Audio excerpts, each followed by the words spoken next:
اور اس کے طفیل ہمیں اور آپ کو یہ کام عطا فرمایا ہے۔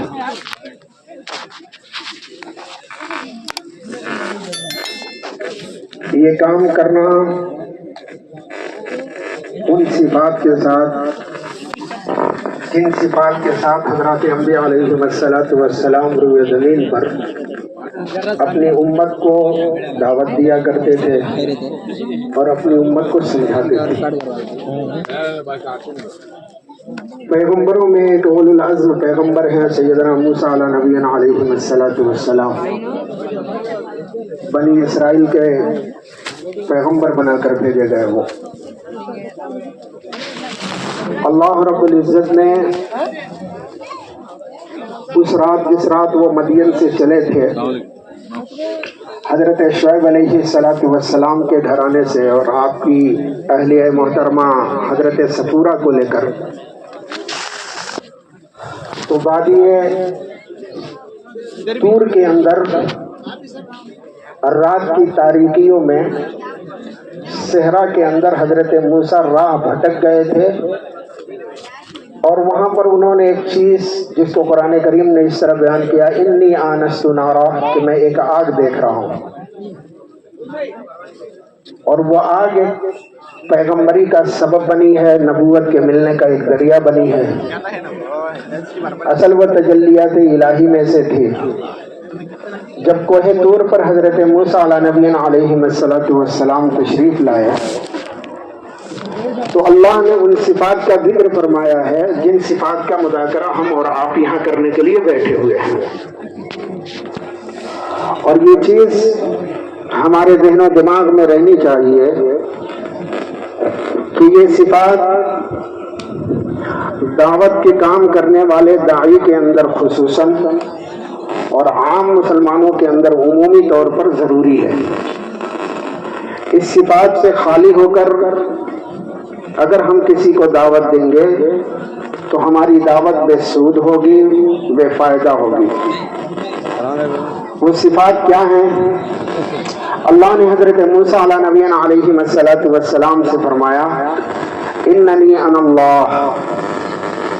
کہ جب کوہ طور پر وہ آئے ہیں تو اللہ نے سب سے پہلی بات جو بیان فرمائی وہ ایمان کے تعلق سے بیان فرمایا، اور فرمایا اننی انا اللہ، اے موسیٰ بے شک میں ہی اللہ ہوں۔ یہ ایمانی دعوت۔ اور اس کے بعد اللہ نے حضرت موسیٰ علیہ السلام سے فرمایا وَأَقِمِ الصَّلَاةَ لِذِكْرِي،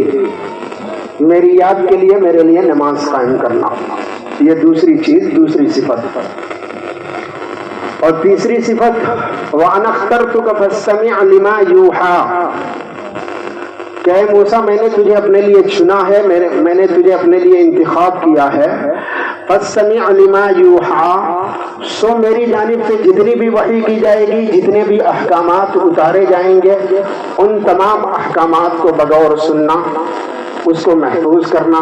اس کو ذہن و دماغ میں بٹھانا، یہ علم کے تعلق سے ہے۔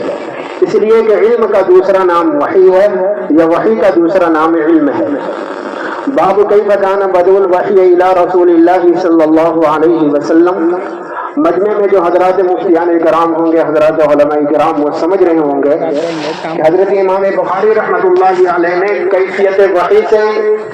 ایک مسئلہ جہاں نیتوں کو صاف کرنے کو کہا، وہاں یہ بھی بیان فرمایا کہ وحی اصل علم ہے۔ اور خود امام الانبیاء حضرت محمد رسول اللہ صلی اللہ علیہ وسلم نے فرمایا کہ جس نے قرآن کریم کو حفظ کر لیا گویا اس نے اپنے سینوں کے درمیان علوم نبوت کو محفوظ کر لیا۔ تو حضرت موسیٰ علیہ السلام سے اللہ نے تیسری جو بات فرمائی وَأَنَا اخْتَرْتُكَ فَاسْتَمِعْ لِمَا يُوحَىٰ،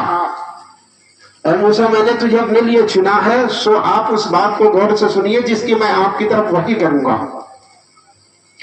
اور چوتھی چیز اسی میں علم و ذکر کے اندر اللہ نے فرمایا حضرت موسیٰ علیہ السلام سے وَلَا تَنِيَا فِي ذِكْرِي، میرے ذکر کے اندر سستی نہ برتی ہو، یعنی علم و ذکر کی تعلیم۔ اور پھر آپ حضرت موسیٰ علیہ السلام کو رب کائنات نے جو چوتھی بات بیان فرمائی اس میں یہ فرمایا وَقُولَا لَهُ قَوْلًا لَيِّنًا، کہ جب تم دربار فرعونیت میں جانا اور فرعون کے سامنے جانا تو اس سے نرم گفتگو کرنا۔ اس میں اللہ نے حضرت موسیٰ کو اکرام کی تعلیم دی، اور پھر آگے فرمایا وَاصْطَنَعْتُكَ لِنَفْسِي، موسیٰ میں نے تجھے اپنے لیے چنا ہے، تو میرا ہے تو کسی اور کا نہیں ہے، تیرے سارے کام میرے لیے ہونے چاہیے، کسی اور کے لیے نہیں ہونے چاہیے۔ اس میں اللہ رب العزت نے اخلاص کی ترغیب دی حضرت موسیٰ علیہ السلام کو۔ اور پھر اس کے بعد جو چھٹی چیز ہے جس کو حضرت موسیٰ علیہ السلام کو رب کائنات نے سمجھایا، اذهب الى فرعون انه طغى،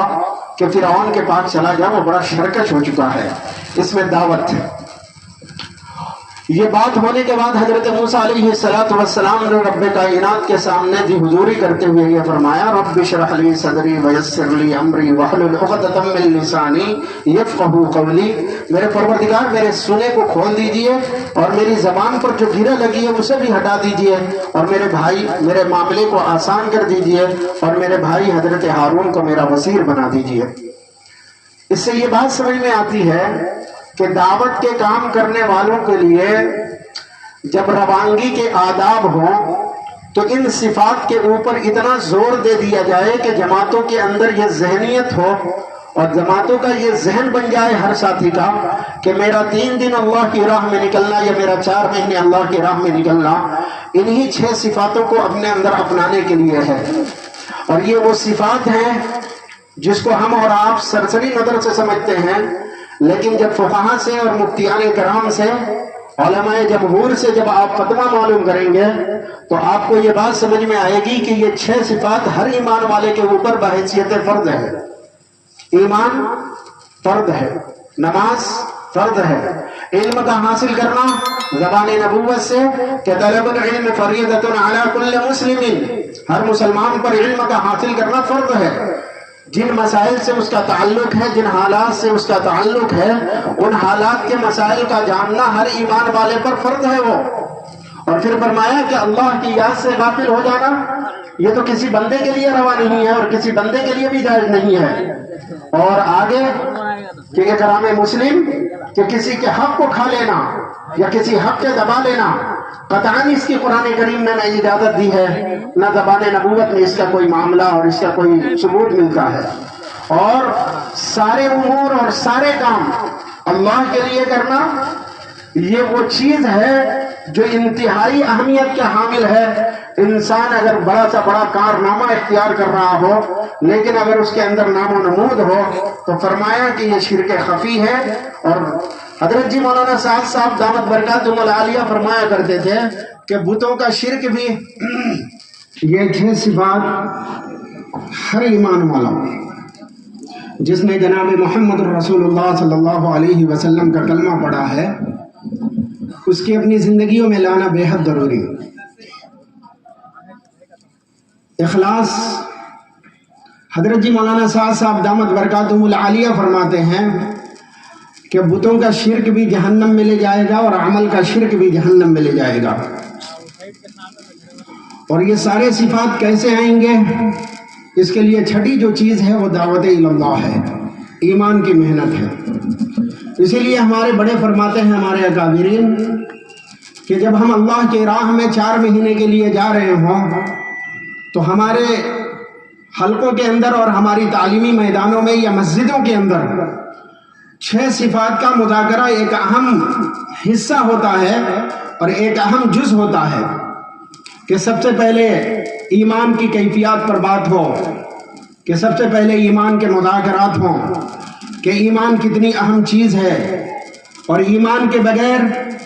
انسان نہ دنیا میں کامیاب ہو سکتا ہے اور نہ آخرت میں کامیاب ہو سکتا ہے۔ ایمان اس کا مقصد ہی یہی ہے کہ ہمارے دلوں کا یقین صحیح ہو جائے، لا الہ الا اللہ محمد الرسول اللہ اس کا یہ بول ہے، اور اس کا مقصد کہ ہماری زندگیوں کے اندر یہ یقین پیدا ہو کہ کسی سے کچھ نہیں ہوتا، کرنے دھرنے والی ذات ایک اکیلے اللہ کی ہے، اور محمد الرسول اللہ جناب محمد الرسول اللہ صلی اللہ علیہ وسلم کے طریقے میں 100% کامیابی ہے اور غیروں کے طریقے میں 100% ناکامیابی ہے۔ ایمان ہمارا بنے گا کیسے؟ فرمایا کہ اس کے لیے چار طریقے کی محنت ہے اور 4 لائن کی محنت ہے۔ پہلی چیز فضیلت، اور دوسری چیز عملی مشق، اور تیسری چیز دعوت، اور چوتھی چیز رات کی تنہائیوں میں اٹھ کر دعا کرنا۔ ایمان کی فضیلتوں کو ہم جتنا ہی بولیں گے، جتنا ہی اس کا مذاکرہ کریں گے، جتنا ہی ہم چل پھر کر اس کا تذکرہ کر رہے ہوں گے، اللہ کی بڑائی کی اور اللہ کی کبریائی کی اور اللہ کی وحدانیت کی ہمارے دلوں کا یقین اتنا ہی صحیح ہو رہا ہوگا۔ پورے قرآن کریم کے جو مضامین ہیں وہ پورے کے پورے 3 چیزوں پر منحصر ہیں۔ پہلا اللہ کی وحدانیت، دوسری چیز اللہ نبی پاک علیہ الصلوۃ والسلام کی رسالت، اور تیسری چیز آخرت کا تذکرہ۔ یہ پورے قرآن کریم کا نچوڑ اللہ کی وحدانیت اور اللہ کی کبریائی اور اللہ کی بڑائی کو قرآن کریم نے جس انداز سے بیان کیا ہے اسی انداز سے ہمیں اور آپ کو بولنے کی ضرورت ہے، اور یہ سب سے پاکیزہ عمل ہے۔ فرمایا ان فی خلق السماوات والارض واختلاف اللیل والنہار لآیات لأولی الالباب، بے شک آسمان و زمین کے بنانے میں اور رات و دن کے عدلنے بدلنے میں ایمان والوں کے لیے بڑی نشانیاں ہیں، عقل والوں کے لیے بڑی نشانیاں ہیں۔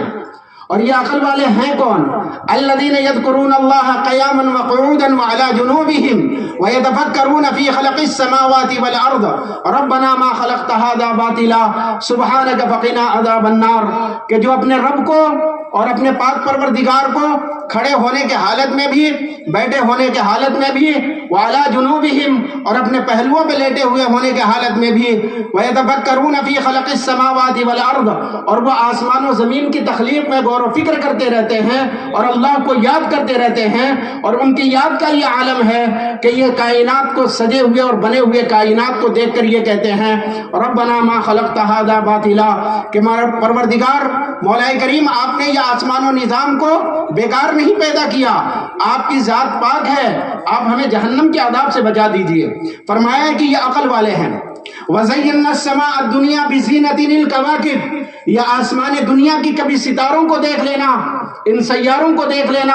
اور اس نظام کو دیکھ لینا کہ رب کائنات نے اپنی قدرت کاملہ سے یہ زمین کا بچھانا اور یہ آسمان کا ٹھکانا، اور پھر اس آسمان کو وَزَيَّنَّا السَّمَاءَ الدُّنْيَا بِزِينَةٍ الْكَوَاكِبِ، آسمان دنیا کو ستاروں کے ذریعے مزین کر دینا، یہ صرف اور صرف رب کائنات کی قدرت اور رب کائنات کی طاقت ہے، اس کے پیچھے کسی مادی اسباب کا کوئی ہاتھ نہیں ہے۔ اس طرح کی فضیلتوں کو اور اس طرح کی اللہ کی وحدانیت کو بندوں میں چل پھر کر خوب بولنا ہے۔ سبح اسم ربک الاعلی، آپ تسبیح بیان کیجئے اس پاک پروردگار کی، اپنے پروردگار کی جس کی ذات بہت بلند و بالا ہے۔ افلا ينظرون الى الابل کیف خلقت، کیا تمہیں معلوم نہیں کہ تمہارے پروردگار نے اونٹ کی کیسی پیدائش کی ہے؟ وَإِلَى السَّمَاءِ كَيْفَ رُفِعَتْ، اور آسمانوں کی طرف دیکھتے نہیں کہ اللہ نے کیسے بلند کیا ہے؟ وَإِلَى الْجِبَالِ كَيْفَ نُصِبَتْ، اور پہاڑوں کی طرف دیکھتے نہیں کہ اللہ نے کیسے گاڑ دیا ہے؟ وَإِلَى الْأَرْضِ كَيْفَ سُطِحَتْ، اور زمین کی طرف دیکھتے نہیں کہ رب کائنات نے کس طرح بچھا دیا ہے۔ یہ اس طرح کی چیزوں پر یہ وہ عملی مشق ہے کہ جب بندہ رب کائنات کی بنی ہوئی چیزوں میں ہم اور آپ جب غور کرتے ہیں تو ایمانی کیفیات کی سطح اوپر کو اٹھتی ہے اور ایمان بڑھتا ہی چلا جاتا ہے۔ شیخ سعدی علیہ الرحمہ نے کہا تھا بنا میں جہاں دار جاں آفری، حکیم سخندر دباں آفری، سن دیجئے، بنا میں جہاں دار جاں آفری، حکیم سخندر دباں آفری، کہ میں اپنی کتاب کی ابتدا اس پاک پروردگار کے نام سے کرنا چاہتا ہوں کہ جس نے کائنات کو سجایا ہے اور کائنات کو بنایا ہے۔ حکیم سخندر زباں آفری، وہ ایک ایسا حکیم اور ایسا ڈاکٹر ہے کہ جس نے زبان میں بولنے کی صلاحیت عطا فرمائی۔ نمرود کے دربار میں سیدنا ابراہیم علیہ نبینا علیہ السلام جب بے سر و سامانی کے عالم میں تھے اور نمرود اپنی نخوت میں تھا اور اپنی کبر اور گھمنڈ میں تھا، جب اس نے پوچھا تھا کہ تمہارا رب کون ہے تو حضرت ابراہیم نے بڑا سادہ اور سیدھا سا جواب دیا تھا وَإِذَا مَرِضْتُ فَهُوَ يَشْفِينِ، کہ جب مجھے کوئی بیماری لگتی ہے تو یہ بیماری کا دینے والا بھی رب ہے اور اس بیماری کو دور کرنے والی بھی ذات اگر ہے تو وہ رب کی ذات ہے۔ پھر قرآن کریم نے کئی مقامات پر انسانی وجود کو مخاطب کر کے کہا وَفِي أَنفُسِكُمْ أَفَلَا تُبْصِرُونَ، خود اپنی ذات میں غور کرو کہ رب نے تمہیں کس طرح کے وجود بخشا ہے۔ فخلقنا النطفة علقة، ایک ناپاک قطرے تھے، پھر اس نے خون کا لوتھڑا بنایا، فخلقنا العلقة مضغة، اور پھر اس خون کے لوتھڑے سے گوشت کا تکہ بنایا، فخلقنا المضغة عظاما، اور پھر اس گوشت کے تکے میں ہڈیاں بنائی، فکسونا العظام لحما، اور پھر ان ہڈیوں پر رب کائنات نے گوشت کے چادر پھیلائے، ثم انشأناه خلقا آخر، پھر تمہیں موت دی جائے گی اور تمہیں قبر کی نیند سلائی جائے گی، پھر تمہیں وہاں سے اٹھایا جائے گا، پھر تمہیں دوبارہ وہ زندہ کرے گا، فتبارک اللہ احسن الخالقین، وہ اللہ بڑا بہترین پیدا کرنے والا ہے، بہت بہترین بنانے والا ہے، انہ علی رجعہ لقادر، وہ تمہیں دوبارہ زندہ کرے گا، وہ تمہیں دوبارہ اٹھائے گا، وہ تمہیں دوبارہ اپنے سامنے حاضر کرے گا۔ کفار مشرکین نے جناب محمد الرسول اللہ صلی اللہ علیہ وسلم سے یہ سوال کیا تھا، وما الرحمن، یہ رحمان کیا چیز ہے؟ جناب محمد الرسول اللہ صلی اللہ علیہ وسلم کے تعارف سے پہلے رب کائنات نے عرش سے حضرت جبریل کو بھیجا، سورہ رحمان کی آیت اتاری اور یہ کہا الرحمن علم القرآن خلق الانسان علمہ البیان، رحمان وہ ہے کہ جس نے قرآن کی تعلیم دی، خلق الانسان، انسان کو پیدا کیا، وَهَلْ أَتَىٰ عَلَى الْإِنسَانِ حِينٌ مِّنَ الدَّهْرِ لَمْ يَكُنْ شَيْئًا مَّذْكُورًا، ہمارے اور آپ کے اوپر ایک دور ایک زمانہ ایسا بھی گزرا ہے کہ ہم اور آپ کسی تذکرے کے قابل نہ تھے، کسی ہاتھ لگانے کے قابل نہ تھے، فَأَمْشَادٍ نَبْتَلِيهِ فَجَعَلْنَاهُ سَمِيعًا بَصِيرًا، پھر ماں باپ کے ملنے کی وجہ سے ایک رحم مادر کے اندر ایک خوبصورت حضرت انسان کو وجود بخشا ہے، اس کو کہتے ہیں رحمان۔ علمہ البیان، جس نے بولنے کی گواہی اور بولنے کی طاقت عطا فرمائی ہے، یہ زبان یہ رب کی بڑی قدرت ہے، یہ جو زبان چل رہی ہے اس میں اللہ کی بڑی حکمت بھری ہوئی ہے۔ علامہ سفیان ثوری رحمۃ اللہ علیہ یا عبداللہ ابن مبارک کہا کرتے تھے ففی کل شیء لہ آیۃ تدل علی انہ واحد، ہر چیز کے اندر رب کی ایک نشانی موجود ہے، میرے بندے تو غور تو کر، تجھے رب وہاں نظر آئے گا، رب کی قدرت اور رب کی طاقت نظر آئے گی، رب کی وحدانیت اور اس کی کبریائی اور اس کی بڑائی نظر آئے گی، لیکن بندہ ایمان کی کمزوری کی بنیاد پر، ہمارے یقین کی کمزوری کی بنیاد پر ہم نے مخلوقات کو مخلوقات سے جوڑنے کو کمال سمجھا ہے، حالانکہ مخلوقات کو رب سے جوڑنا یہ سب سے بڑا کمال ہے۔ یہ چیز پیدا کیسے ہوگی؟ حضرت مولانا الیاس صاحب نور اللہ مرقدہ فرمایا کرتے تھے کہ اس کو پیدا کرنے کے لیے بے طلب بندوں میں بے غرض ہو کر، بے طلب بندوں میں بے غرض ہو کر یہ سمجھنا ہمیں سامنے والے ساتھی سے دنیاوی کسی ایک آنے کی لا اسالکم علیہ اجرا، حضرات انبیاء کی یہ سب سے بڑی صفت ہے کہ جب وہ قوم کو اللہ کی وحدانیت کی طرف بلاتے تھے، اللہ کی کبریائی اور اللہ کی بڑائی کو جب سمجھانے کے لیے ان کی پتھریں تو کھائی ہیں، ان کے ماروں کو تو برداشت کیا ہے، ان کے تکالیف کو تو برداشت کیا ہے، لیکن اس کے اوپر دنیا کا کوئی اجر کا مطالبہ نہیں کیا ہے۔ حضرت مولانا الیاس صاحب نور اللہ مرقدہ فرمایا کرتے تھے کہ بے طلب بندوں میں بے غرض ہو کر ایمان کامل کی دعوت دینا کہ ان مادی اسباب سے کچھ بھی نہیں ہوتا، کرنے دھرنے والی ذات ایک اکیلے اللہ کی ہے، اس کی کبریائی کو اس کی بڑائی کو خوب بولنا ہے۔ جددوا ایمانکم کیف نجدد ایماننا یا رسول اللہ، امام الانبیاء حضرت محمد الرسول اللہ صلی اللہ علیہ وسلم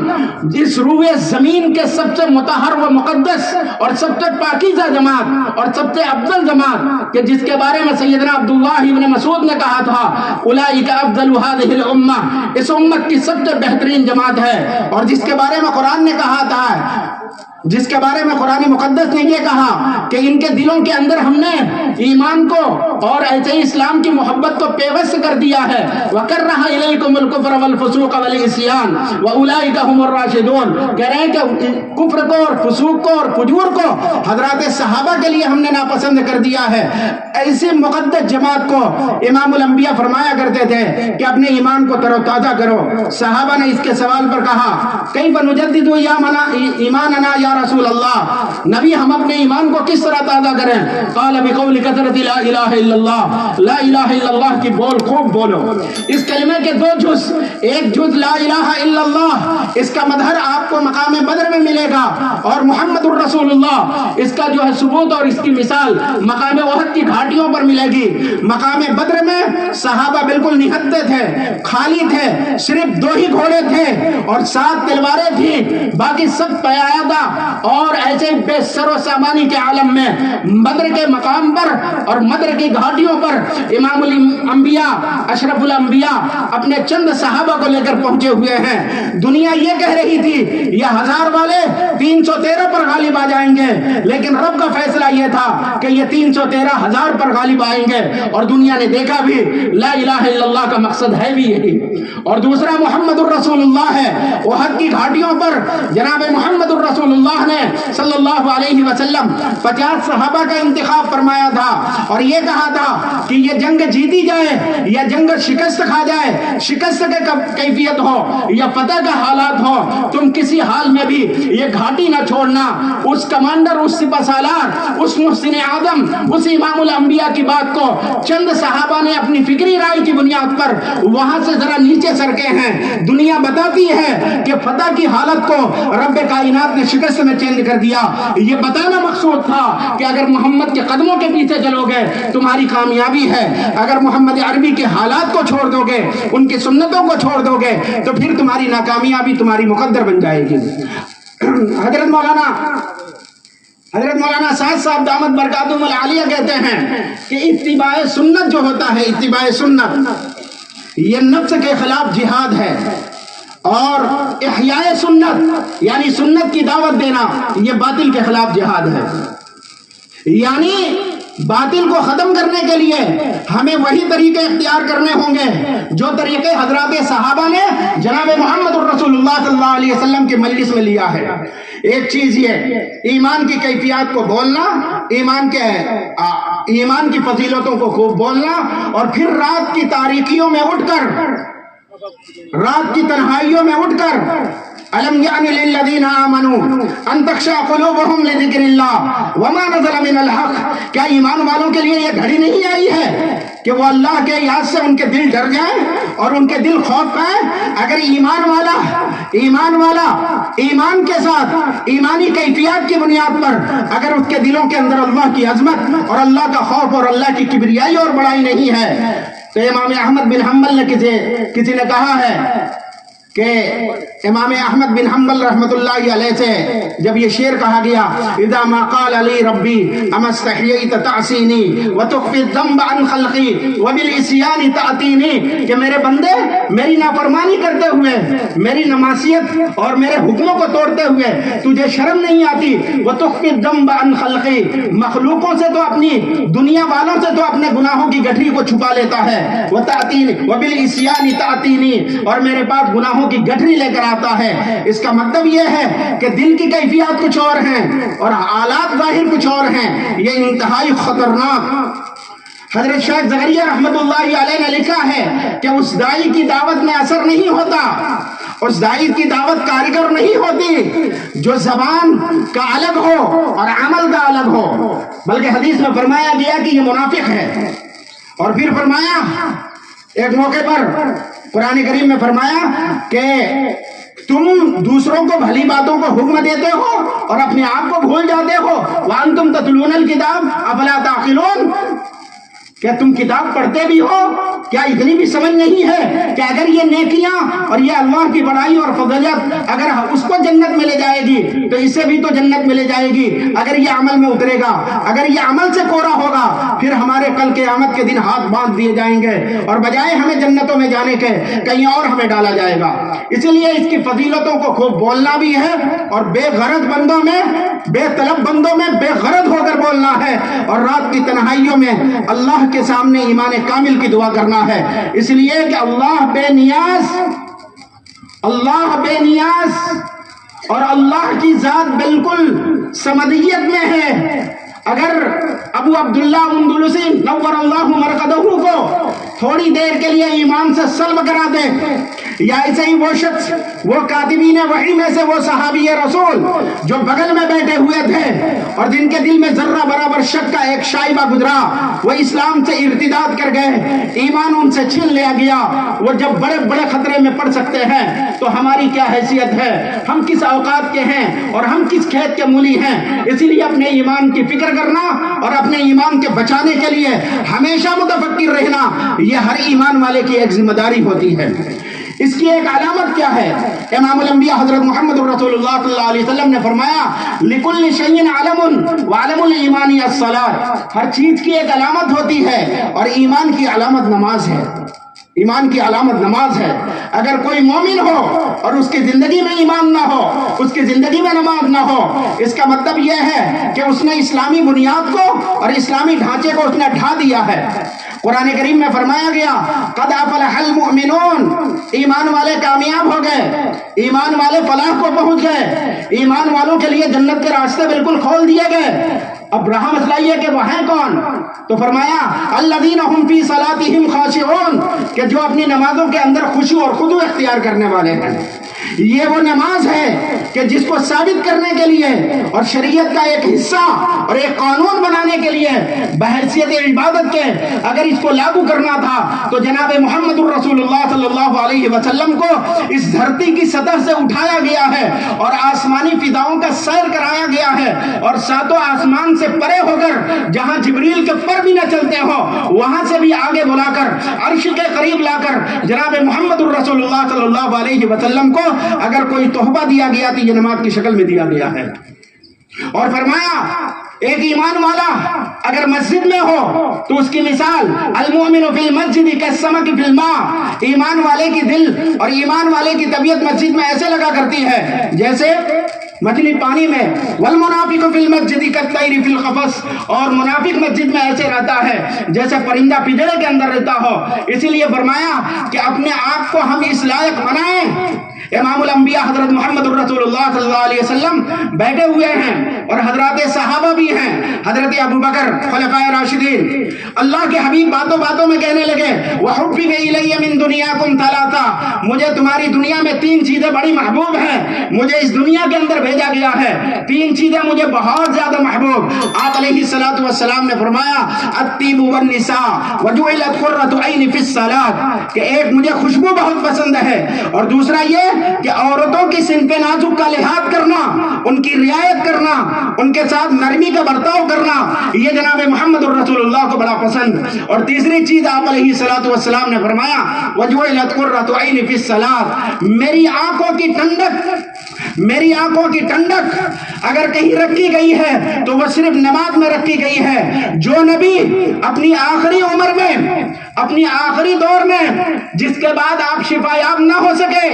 آپ دنیا میں زیادہ دن تک آپ تشریف فرما نہ ہو سکے،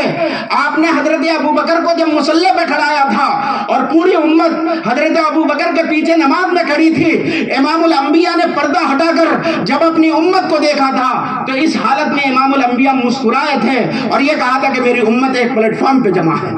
ایک سب میں جمع ہے۔ یہ نماز انتہائی اہم، امام الانبیاء نے فرمایا الصلاۃ عماد الدین، نماز دین کا ستون ہے، ومن اقامها اقام الدین، جو پڑھتا ہے دین کو باقی رکھتا ہے، ومن ہدمها ہدم الدین، اور جس نے نماز کو ڈھا دیا اس نے دین کے قلعے کو اور دین کے دیوار کو ایک دم ایسا ہے جیسے بلڈوزر لا کر گرا دیا ہو اور مٹی میں ملا دیا ہو۔ من ترک الصلاۃ متعمدا فقد کفر، جو جان بوجھ کر نماز چھوڑ دیتا ہے اس نے گویا کہ کفر والا عمل کیا ہے، کفر والا عمل کیا ہے۔ اسی لیے حضرات صحابہ کی زندگیوں میں یہ بڑے واضح الفاظ میں قرآن کریم نے یہ آیت نقل کی والذین یبیتون لربہم سجدا وقیاما، کہ صحابہ کی یہ مقدس وہ جماعت ہے جو اپنی راتیں نمازوں کے اندر گزار دیا کرتے ہیں، کھڑے ہونے کے حالت میں بھی اور بیٹھے ہونے کی حالت میں بھی۔ اس نماز کو اپنی زندگیوں میں لانے کے لیے پھر وہی 4 لائن کی محنت، نماز کی فضیلتوں کو خوب بولنا۔ آج امت کا بہت بڑا طبقہ نماز سے دور ہے۔ نماز، کسی نے کہا تھا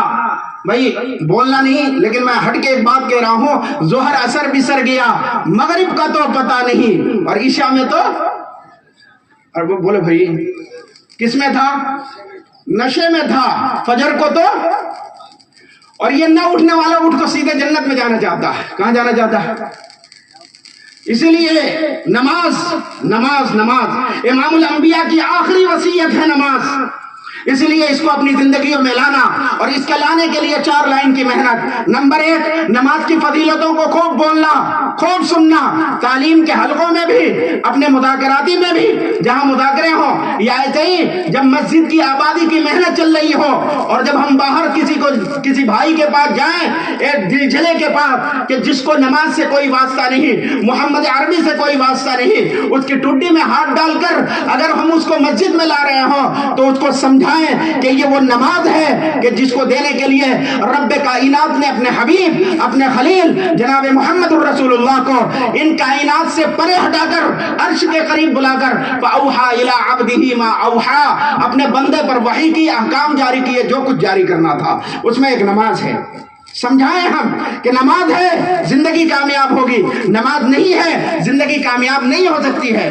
یا ایھا الذین آمنوا استعینوا بالصبر والصلاۃ، حالات آئیں اس کے لیے سب سے بڑی چیز ہے کہ جس طرح صحابہ نے اپنے مسئلے نماز کے ذریعے حل کرائے ہیں، یہ امت بھی اس سطح پر آ جائے، ہم بھی اس سطح پر آ جائیں کہ ہم اپنی نمازوں کے ذریعے اپنے رب سے اپنے کام بنوانے والے ہوں.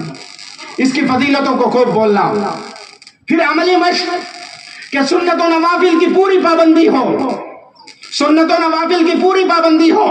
ہم اپنی نمازوں کو علماء سے صحیح طریقے سے سیکھنے والے بنیں، اس کی تجوید کی رعایت کرنے والے بنیں، اس کی تسبیحات کو ہم صحیح طریقے سے پڑھنے والے بنیں، اس کو ہم سیکھیں. اور پھر فرمایا اس کی دعوت دینا ایمان نماز کامل کی کہ دیکھو یہ وہ نماز ہے، یہ وہ نماز ہے جس کو حدیث میں فرمایا گیا معراج المومنین، کہ جو نماز پڑھتا ہے وہ معراج المومنین ہے، مومن کا معراج ہے یہ. اور اخیر وقت میں اٹھ کر اللہ سے دعا کرنا، اللہ سے دعا کرنا کتنی بڑی بات ہے سمجھو آپ. امام الانبیاء حضرت محمد رسول اللہ صلی اللہ علیہ وسلم نے فرمایا 7 رجال یظلهم اللہ یوم لا ظل الا ظلہ، 7 آدمی جبکہ یہ سورج سوانے پر آ چکا ہوگا، آدمی پسینے میں شرابور ہوگا، ہماری حالت نفسا نفسی کی ہوگی، ایسے موقع پر 7 آدمیوں کو اللہ رب العزت جنت کے عرش کے سایہ نصیب کرے گا. اسی میں فرمایا وَمُعَلَّقٌ بِالْمَسَاجِدِ، کہ جس کا دل مسجد میں اٹک رہا ہو، مسجد میں اٹک رہا ہو، کہ یہ مسجد میں نماز پڑھنے والا ہو، یہ اس کو اپنی نماز کی فکر لگی ہوئی ہو. اس طرح کی نمازوں کو ہم اللہ سے مانگیں. یہ نماز بنے گی کیسے؟ اس کے لیے مسائل کا سیکھنا اور مسائل کا جاننا اور اس کا علم حاصل کرنا یہ ہر ایک کے اوپر فرض ہوتا ہے.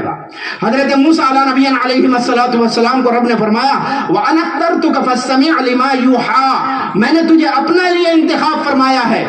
اس کا مطلب یہ ہوا کہ علم کے راستے میں چلنے والا اور علم کا حاصل کرنے والا ایسے ہے جیسے رب کے راستے پر اور جنت کے راستے پر چلنے والا ہو. یہ وہ اونچا عمل ہے کہ جب ہم علم سیکھنے کے غرض سے عمریں نہیں دیکھی جاتی ہیں، نگاہیں نہیں دیکھی جاتی ہیں، سر کے بال کتنے سفید ہوئے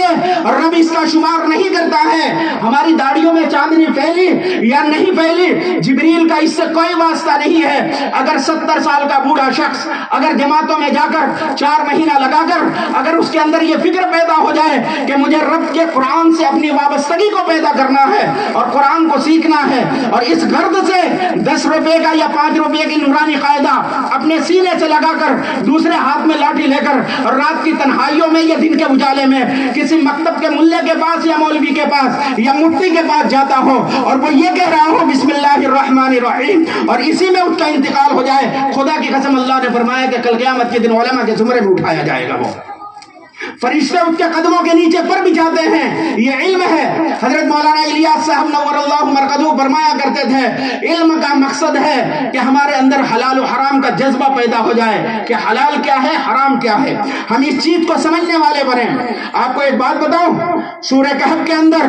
اللہ نے اصحاب کہف کے واقعے کو ذکر کیا ہے. اصحاب کہف غار کے اندر 350 سال سونے کے بعد اگر وہ اٹھے ہیں تو وہ آپس میں مذاکرہ ہوا کہ بھائی کتنے گھنٹے سوئے، کتنے منٹ تک سوئے. تو ایک والے نے کہا کہ بھائی اللہ ہی بہتر جانتا ہے. اٹھنے کے بعد ان کو کھانے کی فکر ہوئی، کھانے کی فکر ہوئی. 15ویں پارے کا جو حصہ ہے یعنی قرآن کریم کا ولیتلطف یعنی بیچو بیچ، اس بیچو بیچ کے مسئلے کو رب کائنات نے رزق حلال سے ختم کیا ہے۔ اس مسئلے کو سمجھیں آپ، حلال و حرام کا جذبہ پیدا ہو، حلال کیا ہے اس کو استعمال کیا جائے، حرام کیا ہے اس کو چھوڑ دیا جائے۔ خدا کی قسم حلال کا ایک نوالا حرام کے 1000 نوالوں سے کئی گنا زیادہ بہتر ہے۔ ایک ٹوٹی ہوئی جھوپڑی، ایک پھٹی ہوئی حسیر، اس پر سونا حرام کے بلڈنگوں پر سونے سے کئی گنا زیادہ بہتر ہے۔ اس پر جو سکون کی نیند آئے گی اس میں وہ سکون کی نیند نہیں آ سکتی ہے۔ محمد ابن حسن الشیبانی نور اللہ مرقدہ، جو حضرت امام اعظم ابو حنیفہ رحمت اللہ علیہ کے شاگرد رشید ہیں، ان سے کسی نے پوچھا کہ حضرت آپ نے بہت ساری کتابیں لکھی ہیں، آپ نے تقوی کے اوپر کبھی کوئی کتاب نہیں لکھی۔ حضرت نے فرمایا کتاب البیوع پڑھ لو۔ کتاب البیوع وہ چیز ہے کہ جس کے معاملات حلال ہوں گے، جس کے معاملات صاف ستھرے ہوں گے، جس کا بزنس اور جس کی تجارت پاکیزہ ہوگی، وہ سب سے بڑا روئے زمین کا متقی ہوگا۔ سمجھے ہم اس بات کو؟ ہمارا معاملہ کچھ اور ہے۔ سود کے پیسے سے حلال مٹن کا دکان تلاش کر کے اور 1 kg حلال گوشت لے کر ہم یہ سمجھتے ہیں کہ ہم نے حلال گوشت لے لیا۔ نہیں نہیں، وجود اگر غلط ہے تو اس کے سامنے سارے اعمال غلط ہوتے چلے جائیں گے۔ امام الانبیاء حضرت محمد الرسول اللہ صلی اللہ علیہ وسلم نے فرمایا من اکل لقمۃ من الحرام لم يقبل منه الصلاۃ 40 لیلہ، جو حرام کا ایک نوالا اپنے منہ میں ڈال لیتا ہے رب کائنات 40 رات کی نمازیں اس کی قبول نہیں فرماتا۔ اصحاب کہف کی حالت تو دیکھیں، وہ 300 سال اٹھنے کے بعد، نیند سے اٹھنے کے بعد انہوں نے کیا کہا تھا؟ فَبَعَثُوا أَحَدُكُمْ بِوَرَقِكُمْ هَذِهِ إِلَى الْمَدِينَةِ، کہ بھائی یہ لے کر جاؤ رقم اور شہر کے اندر چلے جاؤ اور یہ دیکھو کہ کون سی روٹی پاکیزہ ہے، کہاں حلال ہے۔ حلال لے کر آنا، حرام لے کر نہ آئیو، اس لیے کہ اگر حرام لے کر آؤ گے تو بادشاہ وقت سے ایمان کی سلامتی کے لیے خطرہ مول لینا۔ رب کائنات حرام کے کھانے پر سب کا سب رائے گا اور بیکار کر دے گا۔ اس لیے حلال حلت کا ایک روزی حرام کے 1000 نوالے سے کئی گنا زیادہ بہتر ہے۔ اس لیے صحابہ کی زندگیوں میں آپ دیکھیں گے وہاں فاقے تو ملیں گے، چراغیں بجھی ہوئی ملیں گی، گھروں میں اندھیرا ملے گا، لیکن دل اتنا روشن ہے کہ انہوں نے اپنی آنکھوں سے حضرت جبریل کو اترتے ہوئے دیکھا ہے اور اللہ کی نصرت غیبی کو اپنی آنکھوں سے دیکھا ہے، جن کے توسط سے جب دعا کی جاتی تھی رب کائنات دعاؤں میں اثر پیدا کرتا تھا۔ امام الانبیاء حضرت محمد رسول اللہ صلی اللہ علیہ وسلم نے فرمایا کہ ایک آدمی سفر کا تھکان میں ہے، سر کا بال پرا گندا ہے، جسم کے کپڑے بالکل پرانے ہو چکے ہیں، کھانے کے لیے نوالا نہیں ہے، پہننے کے لیے صحیح کپڑا نہیں ہے، اس خستہ حالی میں بھی اگر وہ یہ کہتا ہے یا ربی یا ربی، لیکن اس کا کھانا حرام، اس کا پہننا حرام، اس کی سواری حرام، بس فرمایا اللہ کے رسول نے پھر دعا کہاں قبول ہو سکتی ہے؟ اس لیے اتنا علم کا جاننا ضروری ہے کہ جس کے ذریعے ہم حلال و حرام کی پہچان کو حاصل کر سکیں۔ اس کو سیکھنا، یہ حاصل کیسے ہوگا؟ اس کے لیے بھی وہی 4 لائن کی محنت، علم کی فضیلتوں کو خوب بولا جائے۔ جس امت کو غار حرا کے اندر سب سے پہلے اس بات کا پیغام دیا گیا ہے اقرأ بسم ربک الذی خلق، پڑھیے اپنے پروردگار کے نام سے کہ جس نے سب کچھ پیدا کیا، آج وہ امت علم سیکھنے سے بالکل پیچھے ہٹی ہوئی ہے۔ اسی لیے ہمیں علم کے سیکھنا بھی ہے اور اس کو اپنی زندگیوں میں حاصل کرنے کی ضرورت بھی ہے۔ ایک اس کی فضیلتوں کو خوب بولنا اور خوب سننا،